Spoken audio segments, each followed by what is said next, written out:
Welcome back to The Undertaker's WrestleMania Streak Graded. In part 1, we discussed all of the matches between WrestleMania 7 and WrestleMania 19 and gave them all an individual grade. In part 2 of this short series, we will discuss the matches between WrestleMania 20 and the streak finally ending at WrestleMania 30. So without further ado, let's get into it and begin grading more of The Undertaker's impressive WrestleMania streak.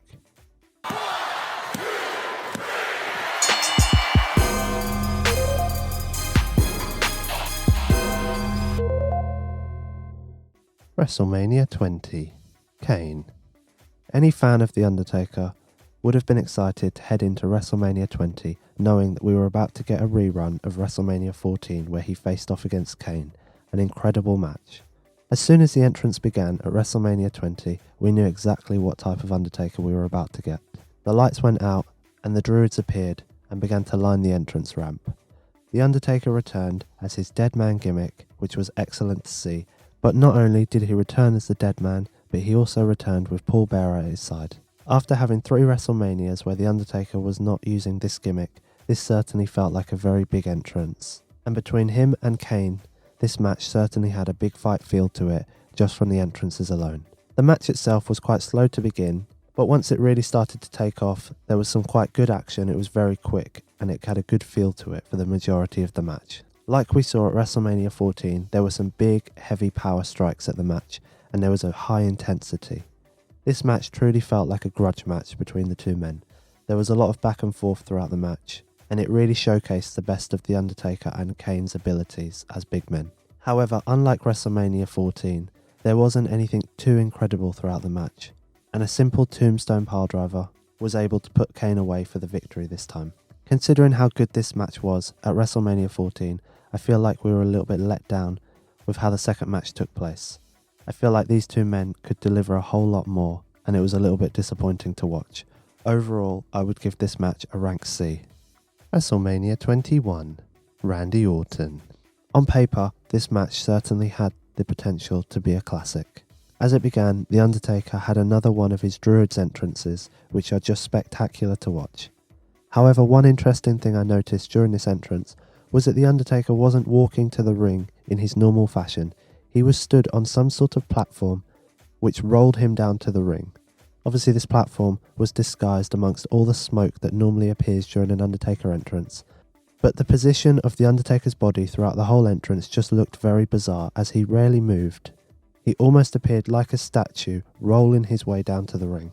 The commentators put this down to mind games being played by The Undertaker and trying to get into Randy's head.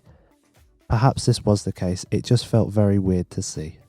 The match itself had a very good pace to it, and there was some big, powerful, explosive moves throughout the match from both men, which was brilliant to see. There was a nice use of the back and forth in the match, and it was far from one-sided.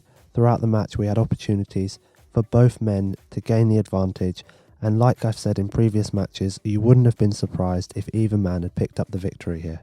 This was also interesting as we got to see a whole load of submissions being used within the match, which I am happy to see if they are done in the correct fashion, and they certainly were done very well during this match. At one point during the match, the ref got knocked down, and of course the referees don't get up very quickly, so that left the door open for one thing to happen, and of course that happened. Cowboy Bob Orton appeared and knocked down The Undertaker using his arm cast. Randy Orton was able to gain the advantage, and the referee was up to count the pin. 1, 2, kick out by The Undertaker. After kicking out of this pin, The Undertaker sat up, which added a great visual to the match. The Undertaker tried to deliver the choke slam to Randy Orton, which he countered brilliantly into the RKO. Another one of those incredible RKO moments that should be on the highlight reel for Randy Orton. Randy Orton's arrogant side then came out as he tried to deliver the tombstone piledriver to The Undertaker. Was he going to be able to put The Undertaker away using his own move? Unfortunately for Randy, this didn't work out the way he had planned, as The Undertaker was able to reverse this straight into his own tombstone piledriver, driving Randy's head straight down into the mat and pinning him for the victory. This match was incredible. I really enjoyed this match, and I thought the use of outside interference was very well done. It certainly added an element to the match, as we began to believe that Randy Orton would be able to pick up the victory and defeat the streak. However, that wasn't the case.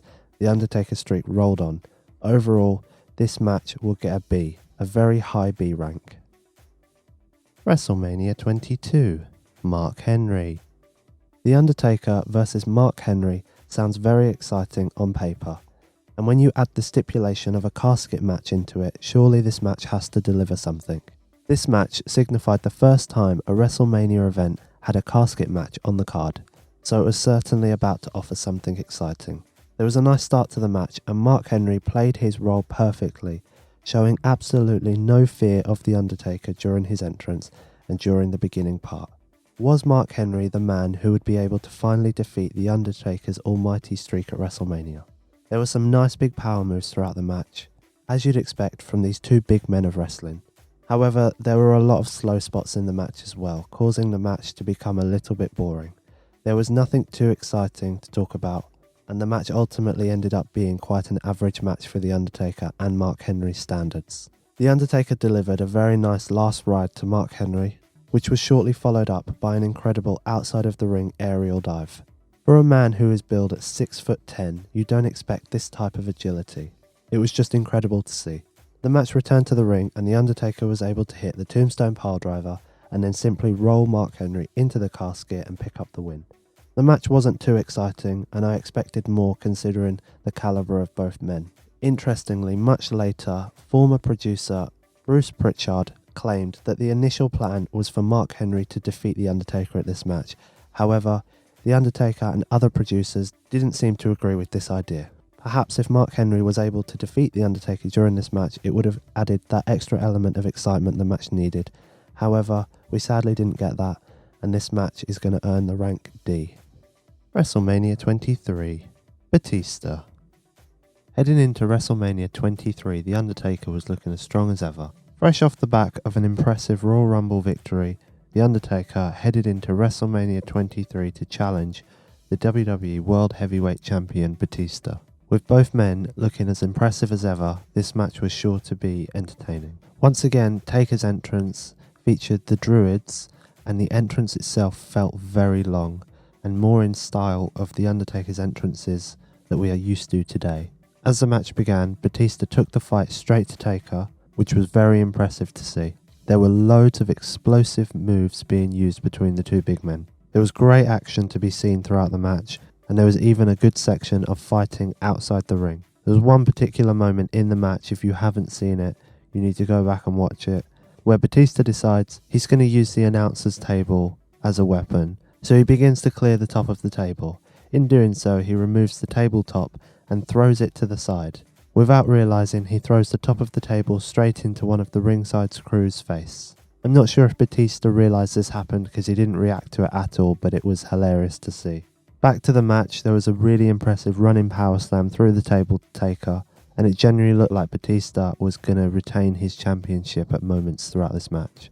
The match returned to the ring, where Batista attempted the pin, but there was a kick out by Taker. Even though he kicked out, Batista didn't stop here. He continued to dominate the match and dominate Taker in a way that generally looked like Taker's streak was about to be broken. Heading towards the latter stages of the match, there was a choke slam and pin attempt followed by a kick out. There was a spear and a Batista bomb with the pin attempt, but also another kick out.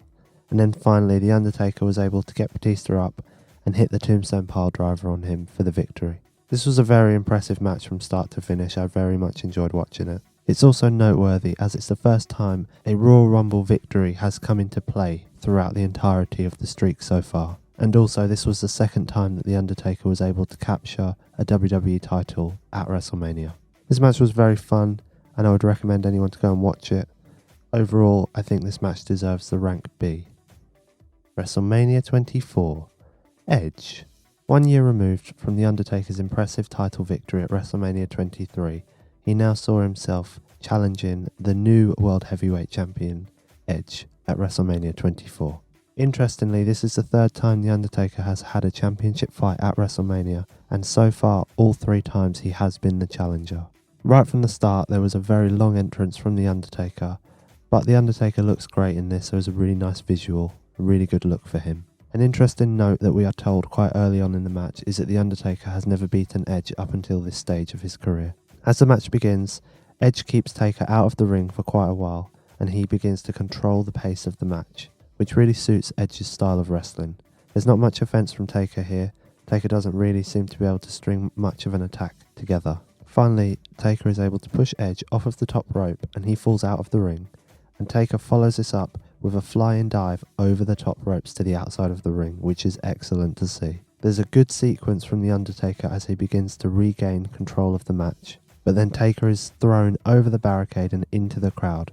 It's a very nice spot and not something we see too often in The Undertaker matches at WrestleMania. There's a really nice moment in the match of back and forth striking between these two men, and it's clear to see the quality of both of these men throughout this sequence. Later into the match, Edge attempts to hit the spear, but as he runs to deliver the spear, Taker is able to counter and hit Edge with a knee strike. Taker follows this up with a choke slam and a pin attempt, but there's a kick out from Edge. The match goes on. The Undertaker attempts a last ride on Edge with the pin, but there's another kick out, and then just like we've seen in multiple matches, the referee manages to get himself knocked down. This allows Edge the opportunity to hit a low blow on Taker. However, there is a tombstone piledriver with the pin attempt, but seeing as the ref is still down, no one is there to count the victory.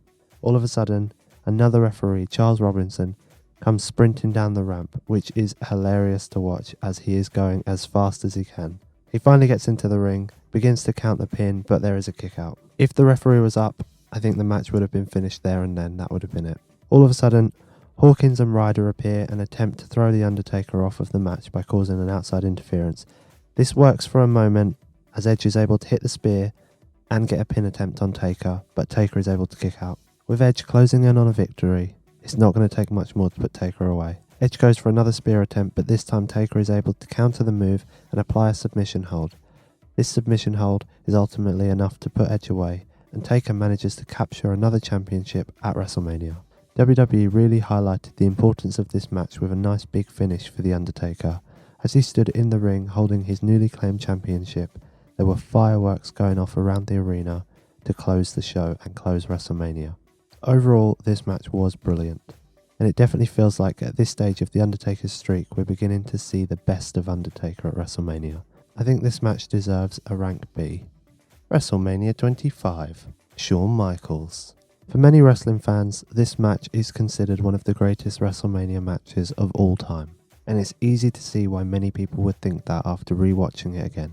Before the match starts, we are treated to two excellent entrances, which really help to set the scene on what is a very special WrestleMania for the 25th anniversary. As the match begins, there's a really nice section where Shawn is able to hit multiple chops on The Undertaker, which is clearly a reference to Shawn's previous WrestleMania match against Ric Flair. It's a really nice touch from the Heartbreak Kid. As the match moves on, there's a really nice intensity to it. There's big, heavy strikes from Taker. Interestingly, at this stage, The Undertaker has never been able to beat Shawn Michaels one-on-one in his career. Throughout the match, there's multiple moments where Shawn Michaels references Ric Flair, and in one particular moment, he's able to apply the figure 4 leg lock, and Taker looks like he's in a whole world of pain. But that's still not enough to put the dead man away. The Undertaker attempts a choke slam, which Shawn Michaels reverses really nicely into a crossface submission move. Another great use of submission by Michaels here. However, Taker's strength is too much for Michaels as he eventually is able to stand up and break the submission using a side slam. With both men down, Shawn does the traditional kip up to get himself back on his feet. There's a brilliant moment later on in the match as the fight begins to move outside of the ring. Shawn climbs the ropes and appears to be setting up some type of aerial maneuver. With Taker outside the ring, Shawn is forced to dive from the top rope to the outside of the ring to hit Taker, but Taker simply stands up and swats Shawn away. This is a very impressive visual as this giant of a man simply swats Shawn out of the air as if he's nothing.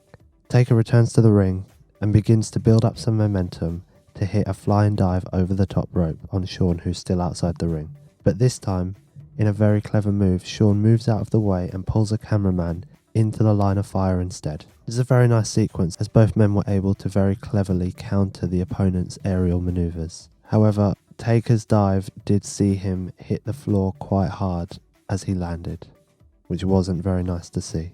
With Taker down after just hitting his head pretty much clean off of the floor outside the ring, Shawn returns to the ring. Shawn returns inside the ropes and almost begs the referee to begin the count out.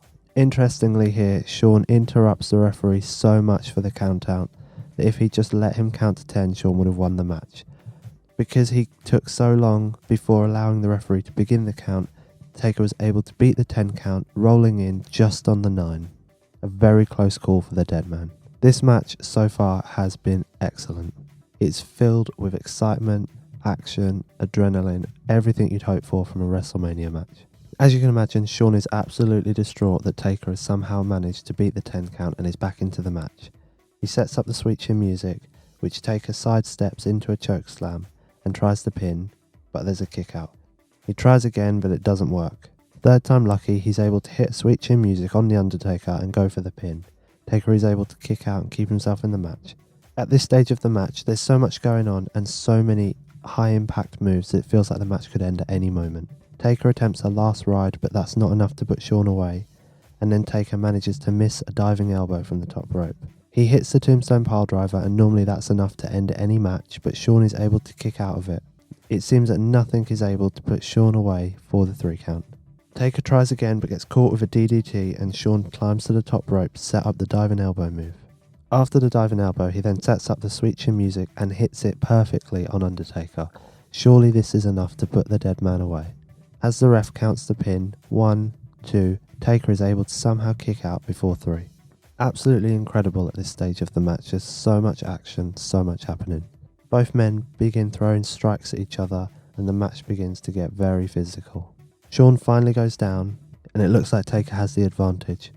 Towards the later stages of the match, Shawn Michaels hits a backflip from the top rope, which is just an incredible visual to see, but Taker is able to catch him mid-air and transition this straight into the tombstone piledriver to put Shawn away for the victory. With this match officially over, this now brings The Undertaker to 17-0 in his streak, and there's a nice graphic shown on the Tron showing 17-0. At this stage of the streak, you have to wonder, is The Undertaker ever going to be able to get beaten? This was an incredible match by 2 incredible performers. They hit all the big moves and pulled out every stop to make sure this was a WrestleMania classic. It's hard to disagree with anyone that says this is one of the best WrestleMania matches of all time. And for that reason, this match entirely deserves the Pro Wrestling Weekly UK Seal of Approval rank. WrestleMania 26, Shawn Michaels. Here we are again, The Undertaker versus Shawn Michaels at WrestleMania. Is this match going to be able to deliver in the same way that last year's Classic did? Interestingly, there's a slight change to The Undertaker's entrance here, as he makes his appearance by rising up halfway down the rampway. It's an incredible visual, and certainly adds to the big fight feel that this match is producing. Before the match begins, Shawn Michaels taunts The Undertaker, and it's clear that we're about to get something amazing. Early in the match, The Undertaker attempts a chokeslam, but it's too soon and Shawn Michaels is able to counter. Shawn spends a lot of time in this match working on The Undertaker's knee. There's some great strikes, and before long, there's another chokeslam attempt. Shawn continues to work on the knee of The Undertaker, which is a very nice strategy to use throughout the match. If you can damage The Undertaker's leg, then you can take a lot of the power away from the big man. The use of submission in this match is also excellent. After working the knee for a bit, Shawn applies the ankle lock, and before Taker is able to counter or escape the move, he transitions into a leg bar, and all that work on the knee begins to finally show. Later into the match, there's a springboard backflip to the outside, which Undertaker catches and transitions into the tombstone, very similarly to the way that he was able to put Shawn away at WrestleMania 25. The Hell's Gate submission is able to be flipped into a pin attempt by Shawn Michaels, which is very clever. And Michael Cole even mentions the fact that no one ever counters the Hell's Gate, so Shawn Michaels is definitely breaking the barriers here. The match moves into a very nice piece of action towards the end, as there's a Sweet Chin music with a pin and kick out. A second Sweet Chin music is countered into the last ride, and the pin attempt is unsuccessful. Taker then tries another last ride onto the announcer's table, but Shawn is able to hit Sweet Chin music, which he then follows up with an incredible moonsault from the top rope to the outside of the ring. The match returns to the ring. Shawn hits another Sweet Chin music with an unsuccessful pin attempt, but tries for another and is countered into a chokeslam. Taker's able to get Shawn up and put him down for a tombstone piledriver. That's normally enough to put the match away, and it looks like Shawn doesn't have much left in him at this stage. But incredibly, Shawn Michaels is able to kick out before 3, and this gets a huge crowd reaction, which is incredible. Shawn Michaels begins to climb back up, literally using The Undertaker's legs to work his way back onto his feet. In an incredible WrestleMania moment, Shawn then taunts The Undertaker, which The Undertaker doesn't take too kindly to, and delivers an almost jumping variant of the tombstone. This is a very impressive tombstone that The Undertaker delivers to Shawn here, and is easily enough to put Shawn away for the victory. 18-0 is shown on the Tron, and Taker is edging ever so closer to that very impressive 20. Before we move away from this match, there's a moment where The Undertaker returns to the ring to help Shawn up, gives him a handshake and a hug, which is incredible. It's a very nice moment between the two men. And after the match is finally over, it's heartwarming to see the reaction that Shawn gets from the crowd. As we all know, this is Shawn Michaels' last wrestling match. This match was simply excellent, and although it's not quite as good as the classic that WrestleMania 25 delivered, it still deserves a very nice rank A. WrestleMania 27, Triple H. Would it be WrestleMania without two incredible entrances by two incredible performers? And that's exactly what we are treated to before the match takes place at WrestleMania 27. As the match begins, it very quickly transitions to the outside, which is quite a nice change up from the traditional type of match that we are used to. Interestingly, outside the ring next to the commentary table is the coal mine. Now, for anyone that doesn't know, the coal mine is quite literally a glass box that Michael Cole would sit in during his commentary. As you can imagine, The Undertaker and Triple H, being two very big physical men, didn't take long for one of them to go straight through the coal mine and completely destroy it. There's another nice moment as they're still outside the ring, as Triple H tries to pedigree Taker through the announcer's table, but he's able to counter and save himself. As the match moves on, it's quite clear that these two men are not going to hit the type of stamina that The Undertaker and Shawn Michaels were able to deliver in the last 2 years, as there's quite a lot of rest spots throughout the match, and very long ones at that. Hunter hits a great spinebuster through the announcer's table, and the match then moves into the very nice stage where we begin to get loads of finishing moves and pin attempts. There's a pedigree, a last ride, and a tombstone, which are all followed by unsuccessful pin attempts. Taker is almost shocked as Triple H is able to kick out of the tombstone piledriver, which is just incredible that this far into Taker's career, he's still shocked that someone can escape his finishing move. It just shows how well WWE have protected and utilised that move over the span of The Undertaker's career. Triple H hits a nice DDT onto a chair, follows it up with a pedigree and a pin attempt. Unsuccessful. A third pedigree is still kicked out of by The Undertaker, and Hunter then begins to literally beat The Undertaker's back with a chair. He then hits The Undertaker very cleanly straight across the head with the chair, which is always horrible to see a clean headshot with a chair. The arrogance of Hunter is on show here as he begins to taunt The Undertaker and then even attempts to hit a tombstone piledriver on Taker. But amazingly, Taker is able to kick out of the very move that he's won so many matches with. To close the match, Taker applies the Hell's Gate submission, and this submission hold is locked in for a very long time before Hunter finally taps out. It's an interesting finish to the match, as it shows the resistance that Hunter clearly has, that he wasn't willing to tap out so quickly. However, it did take the fast-paced ending away from us, as it felt like a very long time between The Undertaker locking the move in and Hunter finally tapping out. With the match finally over and Undertaker victorious, a huge 19-0 graphic appears on the screen. This is also followed up by a very nice fireworks sequence. However, the only thing that I did not enjoy about this match was the way it ended, and in particular the fact that Hunter was the one to lose, but Hunter was able to pick himself up and walk out of the arena. The victorious Taker seemed to be unable to stand up and in the end had to be stretchered out by a medical team. It just added a very strange feel to this very interesting match. But other than that, this match is quite enjoyable and is one to go and watch again, and I think it deserves a rank B. WrestleMania 28, Triple H. With this being the third time that Triple H was about to face The Undertaker at WrestleMania, I'm sure he was certainly hoping that this would be third time lucky, as he'd previously lost at WrestleMania 17 and last year at WrestleMania 27. Interestingly as well, Triple H up to this stage had never lost a match in which Shawn Michaels was the special referee before in his career. So far it was looking good that Hunter might be able to shock the world and pick up the victory. Before the match starts, we must mention the new look that Taker sports here, showing off the short-haired look that we began to see later on in The Undertaker's career. Being inside Hell in a Cell, this match was obviously going to deliver a lot of brutality, and I'm very glad that they used the cell to the best of their advantage, unlike the way the cell was used at WrestleMania 15 against the Big Boss Man. There was a horrible spinebuster delivered to Taker straight onto the steel steps, which was horrific to watch, as it did look like this was going to hurt a lot. However, the impact of the move wasn't enough to put Taker down completely, and he was able to lock in the Hell's Gate while draped over the steel steps, which was very impressive. It was clear to see that Taker wasn't the one in control of this match. There was multiple chair shots delivered to Taker, and multiple times where Shawn Michaels looked like he was about to stop the match, but Taker almost demanded Shawn not to stop the match. Hunter continued with this brutality with some horrific chair shots to Taker, and he kept telling Shawn to end the match, but Taker kept refusing to give up the victory. As we're inside the cell, anything goes, and Hunter resorted to using his trusted sledgehammer.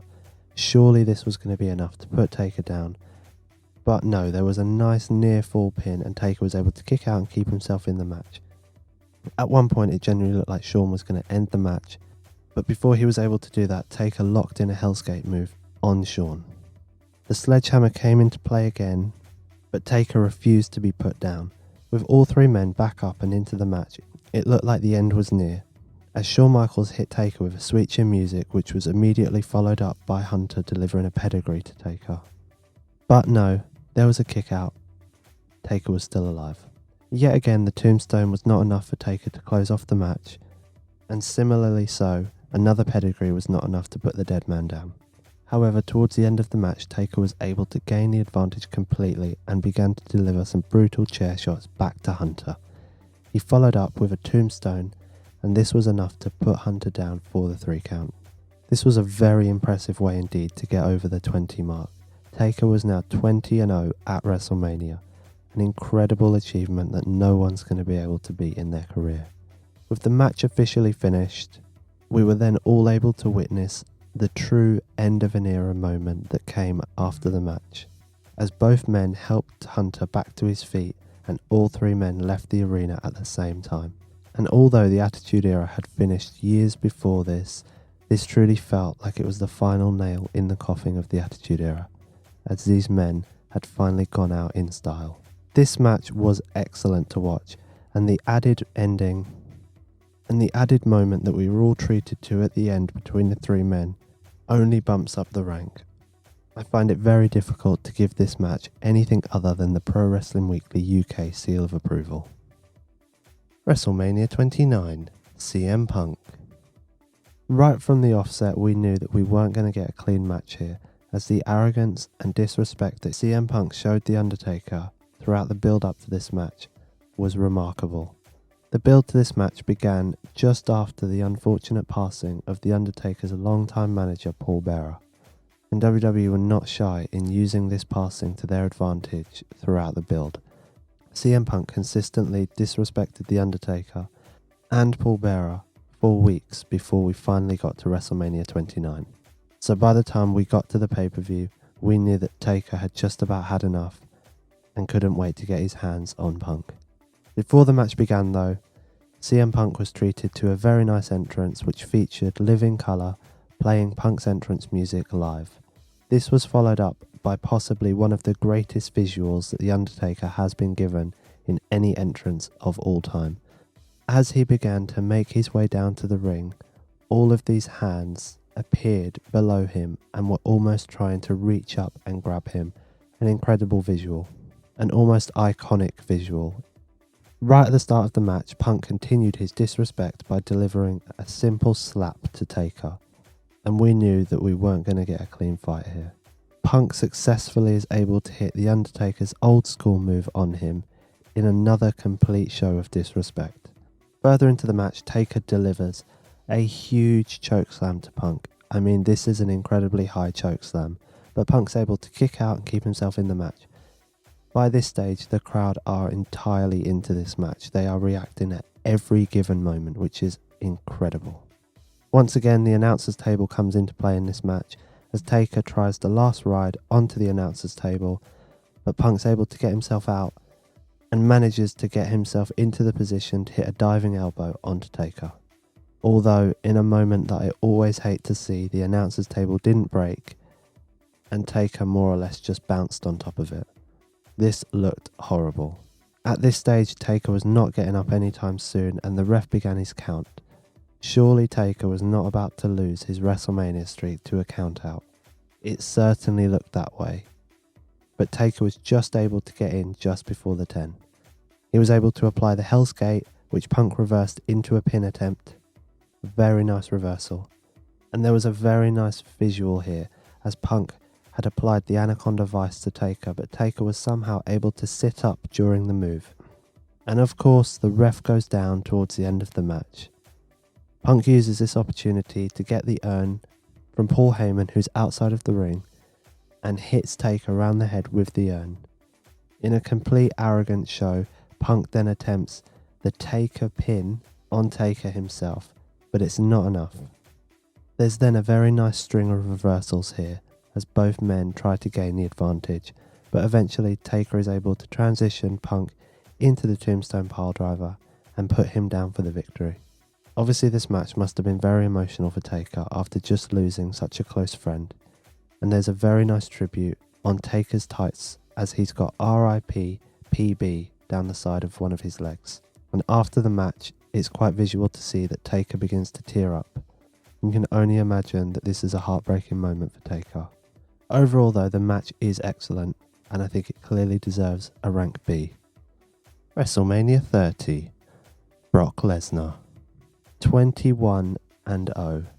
The Undertaker has been on an unstoppable tear throughout his career at WrestleMania, and he now comes up against Brock Lesnar.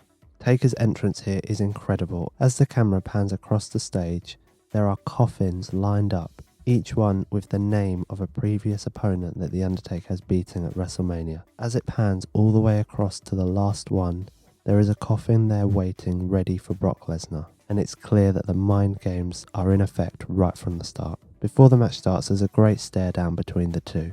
The bell rings, and then there's a striking start to the match. However, the match does quickly evolve into a slow-paced fight, and it almost feels like a slow dissection from Brock Lesnar. He seems to be picking apart The Undertaker. The Undertaker almost seems to be exhausted halfway through this match and doesn't seem to be able to get too much of anything together.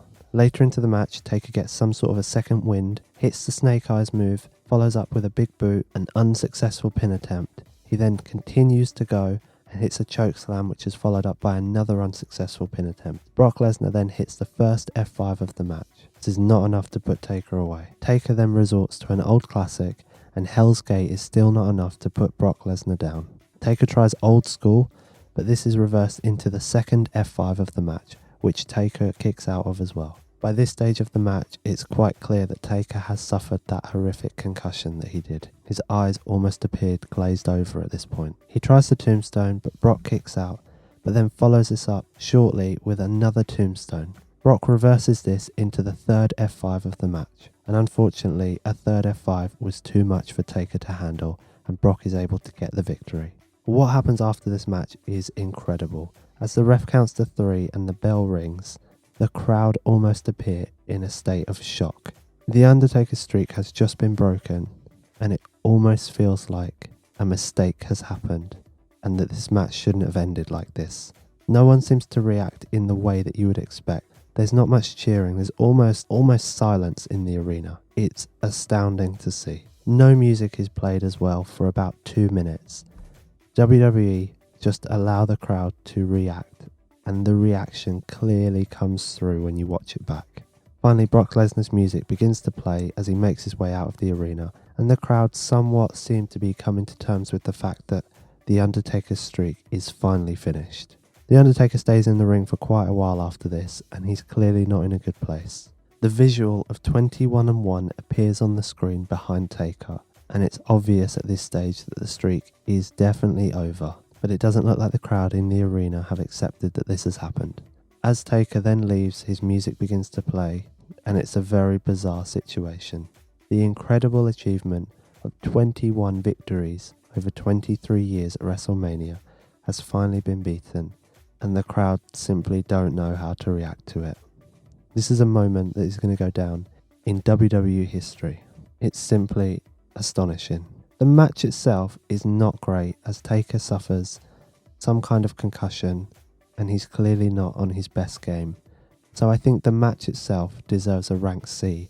However, the importance of this match and what happens after the match is definitely enough to bump the rank up one, and I think overall I will give this match a rank B because of how significant it is in The Undertaker's career. After the eventual loss and the ending of the streak at WrestleMania, The Undertaker didn't stop there and carried on appearing at WrestleManias. At WrestleMania 31, he gained a sense of redemption as he defeated Bray Wyatt. At WrestleMania 32, he defeated Shane McMahon in an incredible Hell in a Cell match, which is definitely one to go back and watch if you haven't seen it. At WrestleMania 33, he picked up his second loss at WrestleMania, as he was defeated by Roman Reigns in a no-holds-barred match.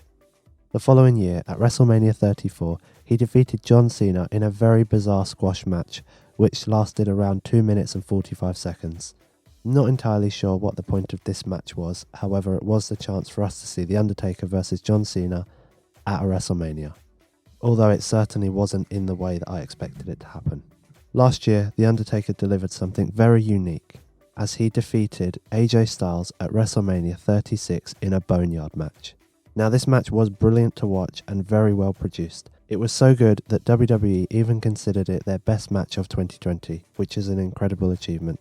Overall, The Undertaker has been able to achieve an incredible WrestleMania record of 25-2, an achievement that I don't think will ever be paralleled in professional wrestling. Interestingly, in 2020, The Undertaker himself said that losing the streak to Roman Reigns would have made a whole lot more sense for the impact on both of their careers. Would you have enjoyed seeing Roman Reigns be the one to break the streak, or were you happy that it was Brock Lesnar? Perhaps you didn't want either man to break the streak and you had someone else in mind. Or maybe you're one of those fans who never wanted the streak to end. Either way, let us know in the comments below. We'd love to hear your opinion on the streak. Well, there we have it. What a journey we've been on since 1991 at WrestleMania 7, all the way to The Undertaker losing his streak at WrestleMania 30 and beyond. The Undertaker has certainly earned his place in the history books as one of the greatest WrestleMania performers of all time. That's it from me. Make sure you go and check out all of our other content. If you enjoyed the video, make sure you hit that like button, press subscribe, and be sure to turn on the notifications so you always stay up to date with all the content from us over here at PW Wrestling UK. What was your favourite Undertaker WrestleMania match? Let us know in the comments below. But for now, I've been Liam from Pro Wrestling Weekly UK. Thanks for watching. See you next time.